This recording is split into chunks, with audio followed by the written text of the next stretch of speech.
நம்ம நாட்டில் இன்னைக்கு பெரிய மனுஷங்க பூரா பிஎம்டபிள்யூவில் X7ன்ற கார் தான் எல்லோரும் விரும்பி வாங்குகிறாங்க. அன்னைக்கு இந்த காரெல்லாம் ஒரு 20 வருஷத்துக்கு முன்னாடி இல்லை. அன்னைக்கு சைக்கிள் கூட வாங்க வழி இல்லாமல் தான் இருந்திருப்பாங்க.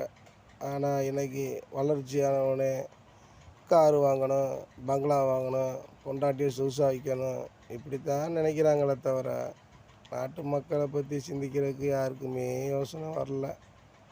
ஆனால் இருந்தாலும் சொல்கிறேன், உங்கள் சம்பாதிக்கிறதெல்லாம் நீங்கள் சம்பாதிங்க, உங்களை வேணாம்னு சொல்லலை. ஏதோ கவர்மெண்ட்டுக்கு ஒரு டாக்ஸ் கட்டுறீங்கல்ல, அது மாதிரி ஏழைகளுக்கு ஏதோ உங்களால் முடிஞ்ச உதவிகளை பண்ணணும்.